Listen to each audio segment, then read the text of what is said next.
Ustedes ya están 3 clases seguidas con este. A ver, examen general, pies y anexos, linfático, esquelético, locomotor, cráneo, cara, cuello y las consideraciones segundas. ¿Qué cosa es semiología? Es la disciplina que nos permite buscar signos, síntomas, índices en laboratorio y de una persona se interpretan de manera integrada como salud o enfermedad. Comprende la anamnesis. Esto viene de las raíces griegas ana, que significa nuevo, y nesis, que significa memoria. Consiste en rememorar lo sucedido y hacer historia de ello para orientarnos al diagnóstico. Y también comprende el examen físico del paciente. En el interrogatorio interrogamos sobre la enfermedad del paciente, el comienzo, qué, cuándo, cómo, cuánto. Como ustedes habrán visto, en el hospital, por lo menos, el examen debe ser muy detallado en cuanto a la enfermedad actual. Se hace preguntas y cada signo o síntoma tiene que tener un detalle. Por ejemplo, tiene fiebre de 5 días de evolución. Se cuantifica la fiebre o no para ver si es fiebre o es una sensación de alza térmica. Se dice cuántos picos febriles hace por día. Y se puede hacer una relación en esos 5 días de que si es vespertina, matutina o no tiene predominio de horario, si hay tos, si esta es seca, productiva, quintosa, asociado a ronque de pecho, a vómitos o a otras patologías, si es de predominio matutino, vespertino, nocturno y todo lo que se relacione con la tos, ¿no? Si llega a hacer cianosis. Y así cada uno de los signos y síntomas se va individualizando y también por relato cronológico. También hemos incidido mucho en esto. Me parece que la historia de adultos no se hace igual, porque en el niño, por ejemplo, es 5 días antes del ingreso, niño hospitalizado, o en consultorio antes de que acuda a consulta, presenta fiebre. Luego, y se ponía todas las características que hemos mencionado de la fiebre. 3 días antes del ingreso, presenta tos y se pone todas las características de la tos. Luego, un día antes del ingreso, presenta dificultad respiratoria y se pone la dificultad respiratoria, empieza asociado a tal horario, tal ingesta de alimentos. Si fue un cuerpo extraño debe ser brusca, si es que alguien lo estuvo viendo, empezó con episodio de tos de manera súbita. Y ¿qué estaba haciendo? Estaba jugando de repente con un muñequito, con no sé, algo pequeño, entonces lo más probable es que el niño ingirió el cuerpo extraño. Pero todo eso hay que irlo detallando en orden cronológico, ¿ya? Si ha hecho una mediastinitis quizá y ahí no, fiebre.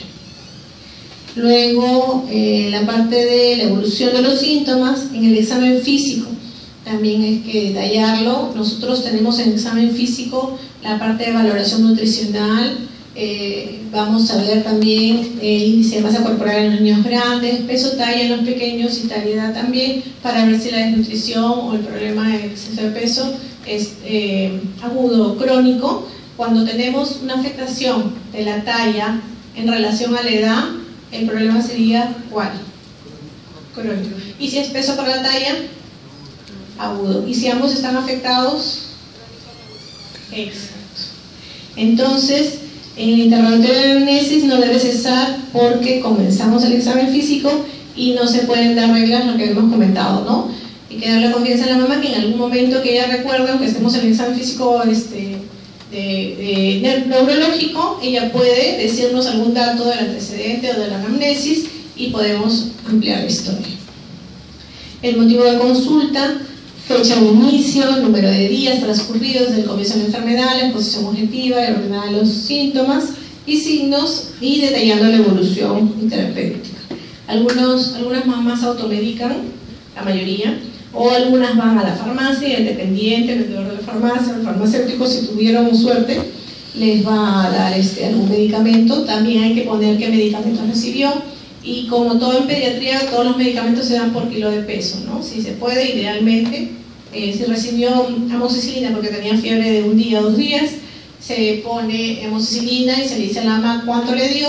Si tenemos la concentración, podemos sacar si le dio a 20, a 30, 50, 80 por kilo de peso y ahí ver si es una si es que era correcto o no y si la dosis es adecuada o no.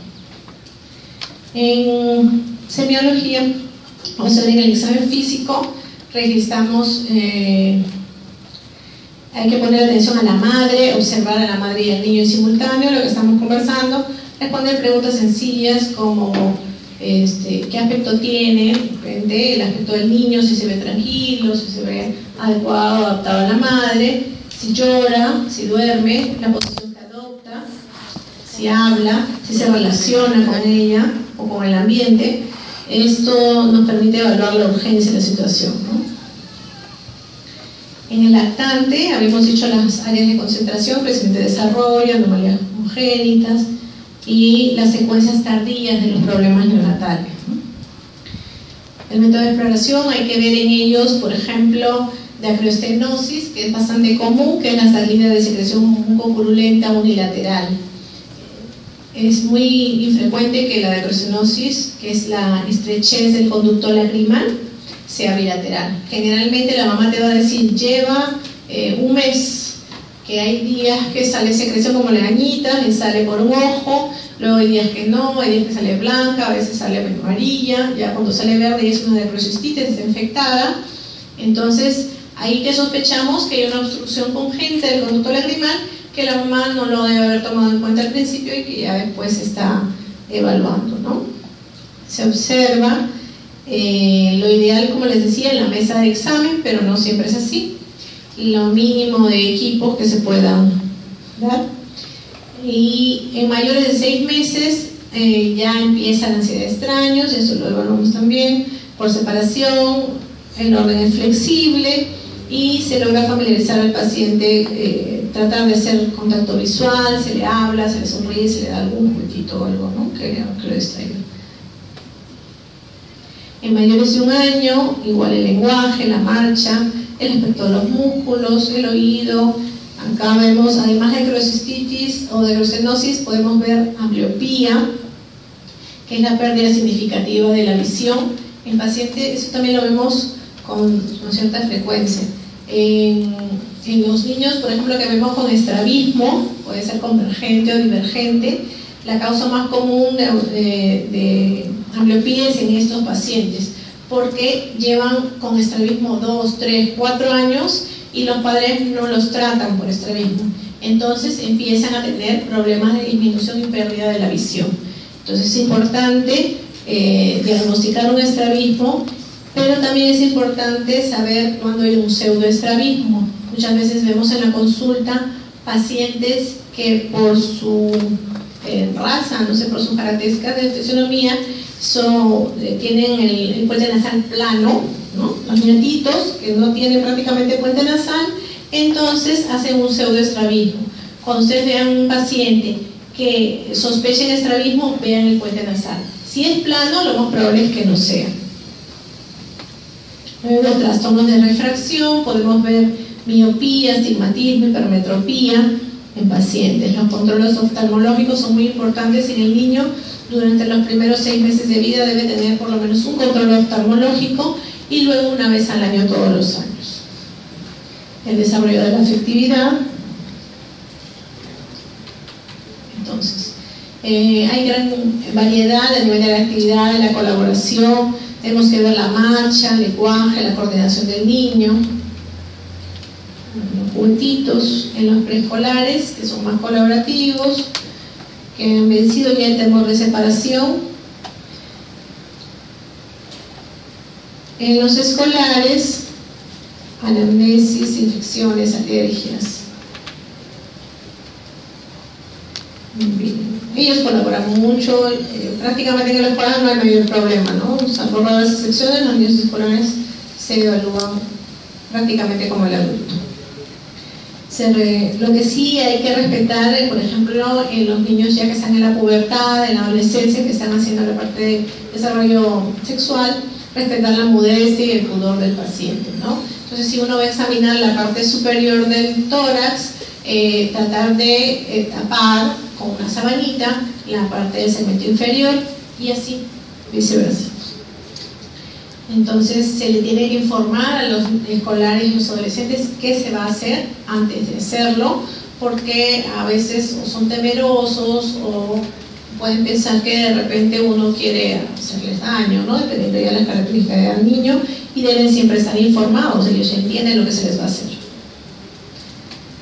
Luego, en piel dibujosas hay que ver el color, el turgor, la elasticidad, los edemas, los exantemas, la inflamación, la pigmentación, si hay cicatrices o no, enfisemas, cianosis, hemorragias, angiomas, petequias, equimosis, que podemos ver también, alteraciones circulatorias, enfriamiento, y en lactante, como hemos mencionado, el frío acral, que es que se ponen cianóticos en la parte distal, es fisiológico, ¿no? En el pequeñito menor de 6 meses. En el examen físico de piel seguimos, vemos coloración, turgencia, humedad, edema, esclerodema, exantemas, otras erupciones, en pediatría muchas exantemáticas, la forma de aparición, vemos la distribución, las características de la lesión, de cada una de las lesiones y del conjunto de las lesiones, petequias, equimosis, escoriaciones, circulación colateral en el caso de cirrosis hepática, cabello, uñas. Dentro de las exantemáticas más frecuentes tenemos la varicela. Las lesiones pueden ser papulares, vesiculares y costrosas, y pueden presentarse todas a la vez durante el mismo examen físico. El contagio es desde 3 días antes de la erupción hasta 7 días después de la erupción.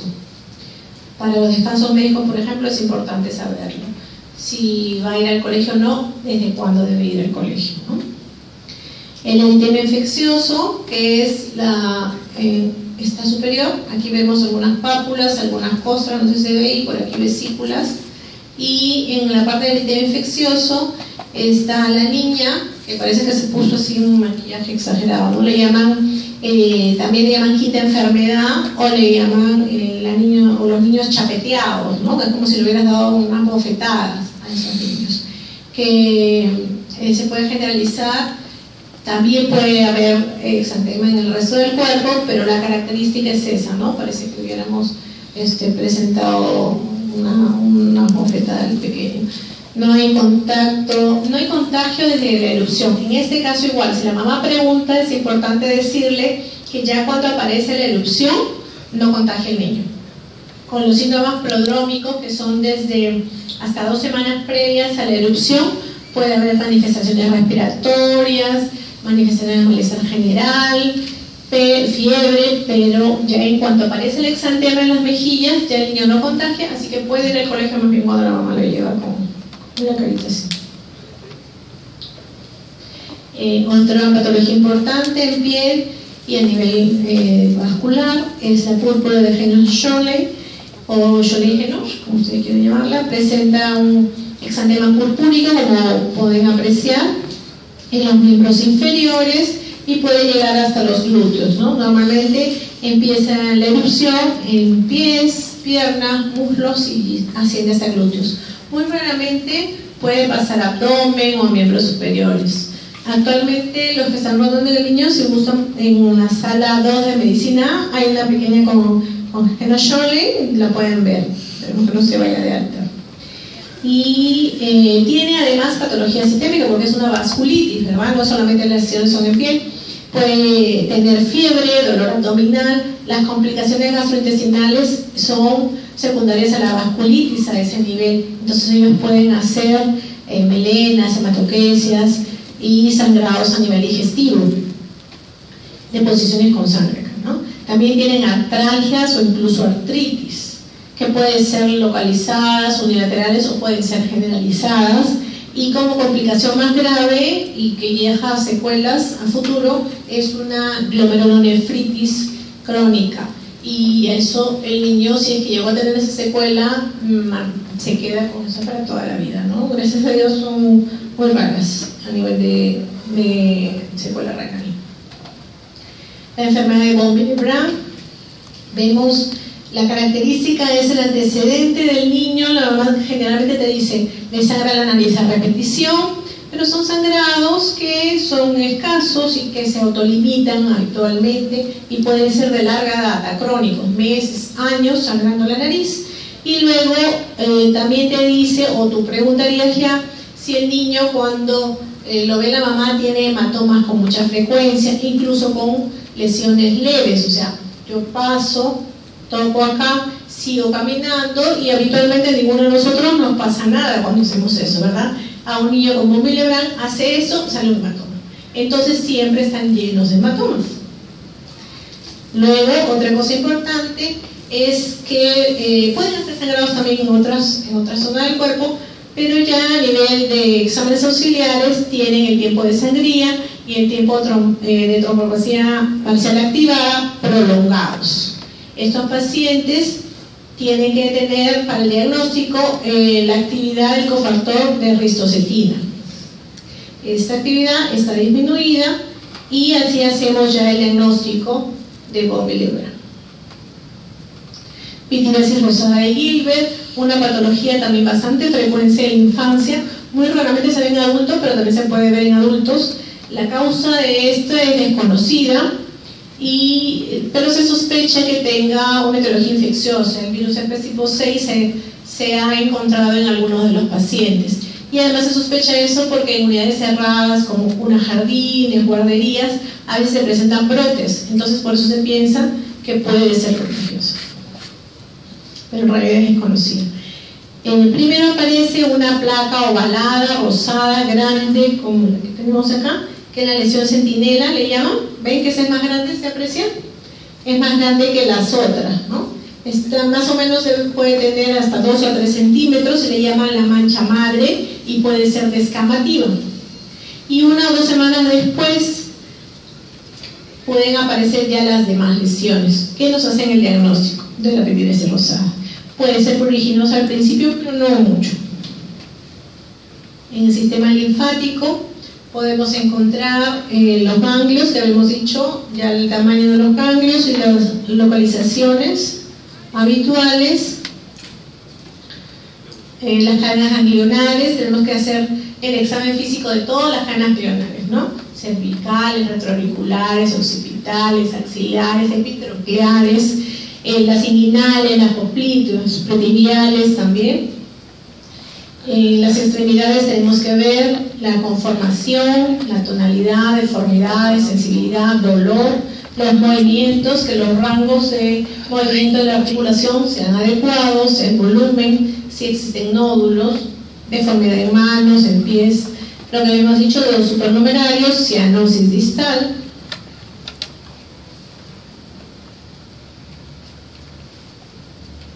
Y puede requerir deambulación. Por ejemplo, en pacientes con problemas de limitación funcional, dolor, vamos a ver la ojera, ¿no?, del lado afectado, o también en pacientes con genuparo, genovalgo, vamos a ver que el niño, o tibia vara, valga, ¿no?, coxa, vamos a ver que el niño arquea hacia adentro cuando es varo y hacia afuera cuando es valgo, ¿no? Luego, en cabeza, palpamos, ya habíamos dicho las fontanelas, esto es más o menos lo mismo. En el cráneo, el crecimiento normal de la cabeza refleja el desarrollo del sistema nervioso central, que le hemos mencionado. Se tiene en cuenta el tamaño, la forma, la circunferencia, la simetría, las fontanelas, las suturas, el cuero cabelludo, el cabello. En los desnutridos podemos ver, ¿se acuerdan del signo de la bandera, no? El cambio de pigmentación en el cabello por la desnutrición. En la cara, muy importante la evaluación en cara, pues podemos ver muchas enfermedades que tienen modificaciones, dismorfas faciales, se ven con mucha frecuencia en síndromes genéticos. Entonces ya nosotros, al ver al niño nada más que está llegando a la consulta, nos podemos dar cuenta de que puede tener algún problema genético o algún problema neurológico solamente con ver el rostro del paciente, antes que la mamá te explique. También hay perturbaciones psíquicas que se reflejan en ella, ¿no? En el caso, por ejemplo, de los pacientes autistas también, ¿no? El niño autista no se conecta con el ambiente, ni siquiera se conecta con el examinador. Tú tratas de buscar la mirada, no te mira, le hablas, si te responde, que actualmente no responde mirando al piso, mirando a otro lugar, y normalmente es muy difícil conectar con ellos. también es algo que nos puede ayudar. Observar la forma de la cara, una forma fácil de determinar es si existe parálisis facial o no, que ya lo hemos mencionado, cuando hay una asimetría, ¿verdad? Entonces el lado afectado es el lado que no moviliza. Se le ve cuando llora, cuando silba, cuando ríe, y lógicamente el lado afectado no va a movilizar. Que frunce el ceño. La parálisis unilateral de la cara, que excluye los músculos de la frente, indica parálisis central. Cuando no están afectados los músculos de la frente, sospechamos una parálisis central. Y cuando sí están afectados la frente y los párpados, la parálisis facial debe ser periférica.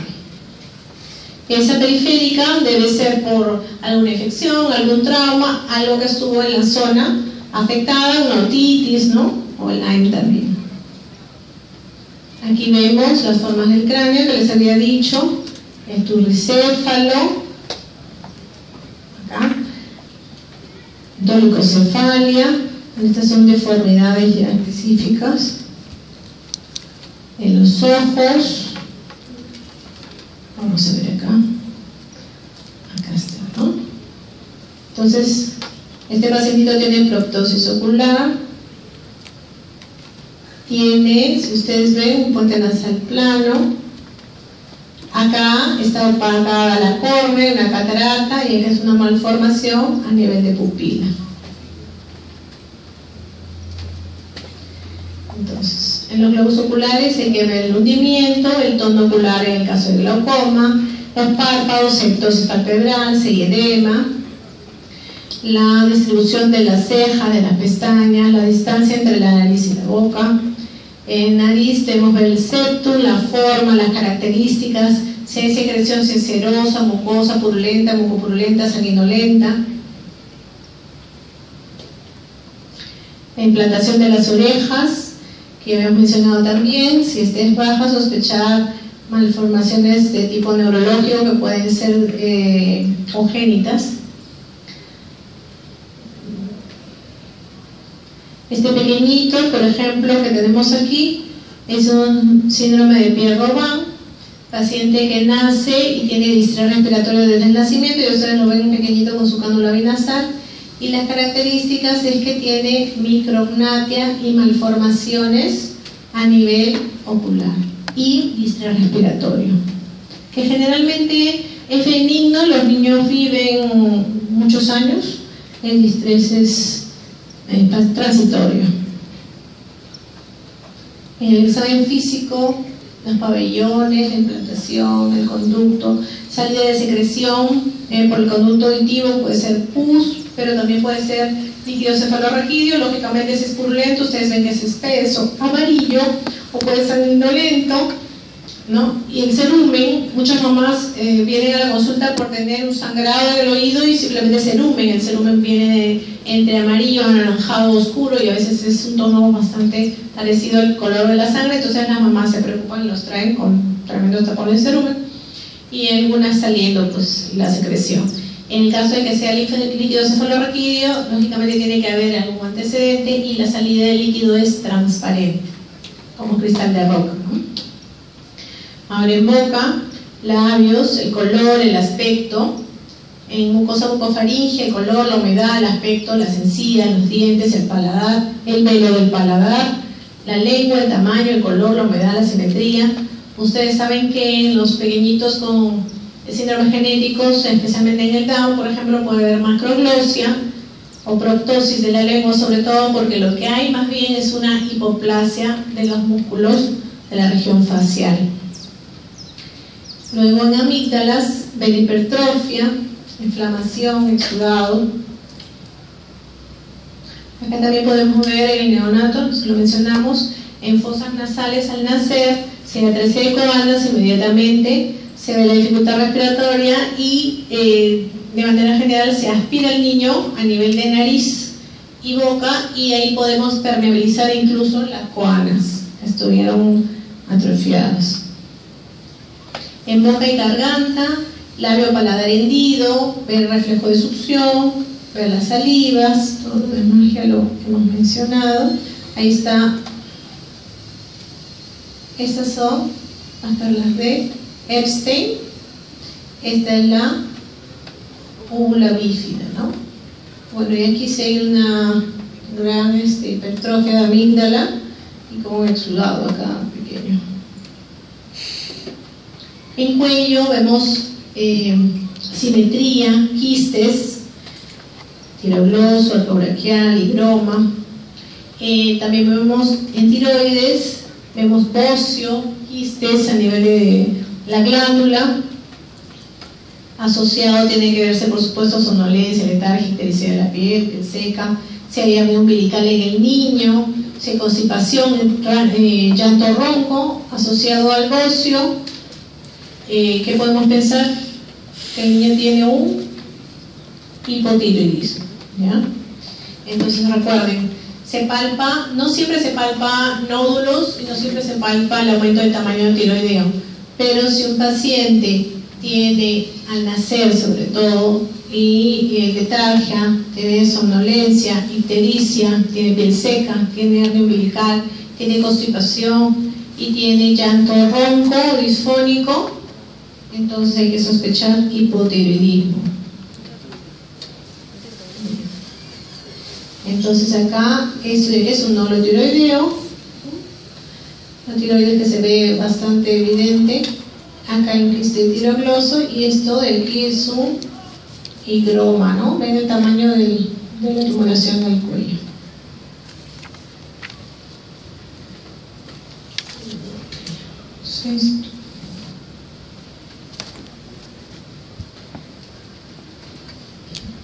Para ver laringe, por ejemplo, que hemos mencionado, tenemos que ver las características del llanto, si está disfónico, si hay estridor.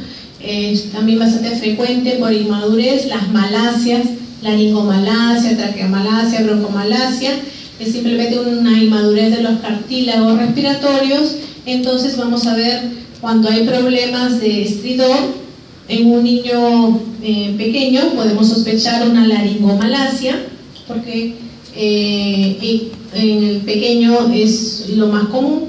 Luego, si hay un estridor asociado a tos, a moco, a sintomatología respiratoria, fiebre, entonces sospechamos una laringitis, más bien pensando en un problema infeccioso, ¿no? Verse de tirajes.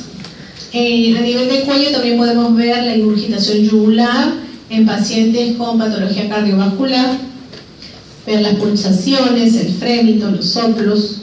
En columna podemos ver la posición y las curvaturas.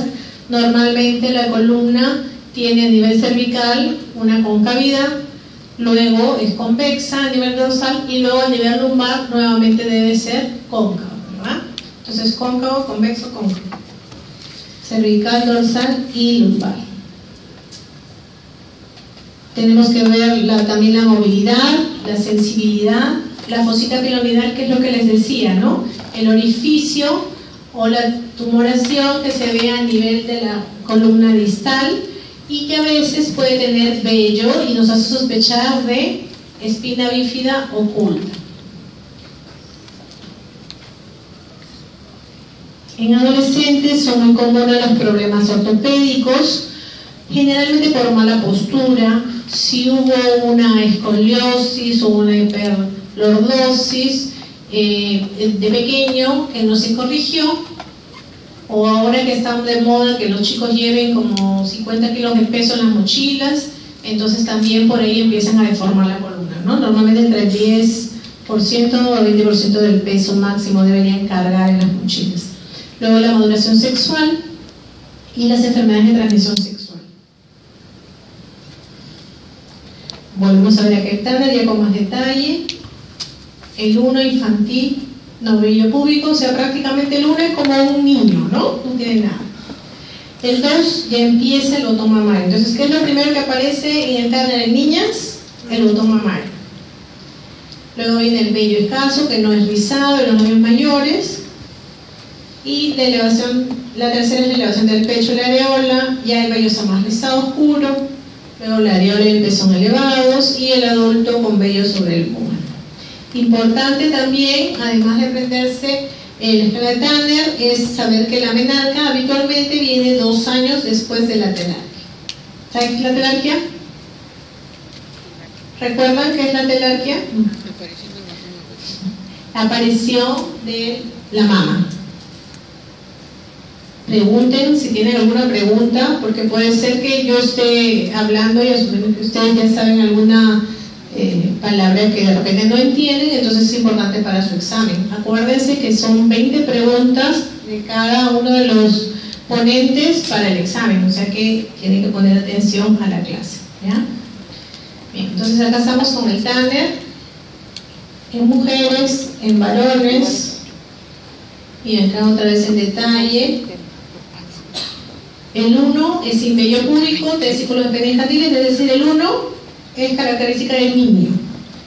Empezamos con el 2, el aumento del escroto y los testículos. Si se les pregunta qué se hizo, qué salió primero, en el Tanner se dice aumento del escroto y testículos, ¿ya? Luego en el 3 hay alargamiento y engrosamiento del pene, igual ya lo hemos mencionado, y en el 5 genitales adultos, vello adulto que se extiende hasta la zona medial. El 5 ya es adulto, tanto en mujeres como en varones. Y eso es todo. ¿Preguntas? ¿Dudas? Yo sé que están cansados, pero ¿alguna pregunta que tengan me pueden decir? ¿No? Chicos, muchas gracias. Nos vemos. Que nos vaya bien.